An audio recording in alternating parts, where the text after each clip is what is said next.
की Y B Chavan सेंटरला थेट जातील असं म्हटलं जात होतं. मात्र आता शरद पवार शिवालयामध्ये आलेले आहेत. उद्धव ठाकरे आधी पोहोचलेले होते, त्यानंतर आता शरद पवार देखील शिवालयामध्ये दाखल झालेले आहेत. त्यांच्यानंतर राज ठाकरे देखील येतील. शरद पवार यांच्यासोबत प्रदेशाध्यक्ष शशिकांत शिंदे हे देखील पोहोचलेत. शशिकांत शिंदे आणि शरद पवार यांच्या आधी ते जयंत पाटील आलेले होते आणि आता शरद पवार इथे आलेले आहेत. शरद पवार इथून आल्यानंतर या थोड्याच वेळात बैठकीला सुरुवात होईल, कारण राज ठाकरे यांचा देखील ताफा इथवर पोहोचतोय.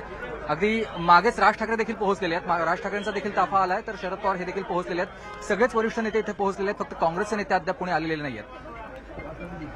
उद्धव ठाकरे आलेत, त्यांच्या मागे आता शरद पवार पोहोचलेत. त्याचबरोबर राज ठाकरे यांचा देखील गाड्यांचा ताफा आपण बघतोय.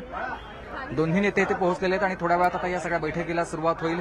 बैठकीला सुरुवात होऊन किती वेळ नंतर बैठक चालेल किंवा निवेदनावर कशी चर्चा होते हे आपण पाहणार आहोत. दोन्ही नेते इथे पोहोचल्यानंतर आता त्यांचं स्वागत करण्यासाठी देखील आपण बघतोय.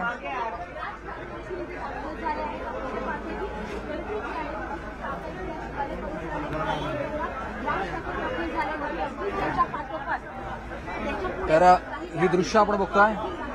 शरद पवार आलेत आणि त्याचबरोबर राज ठाकरे देखील इथे पोहोचलेत. याआधीच उद्धव ठाकरे पोहोचलेले होते.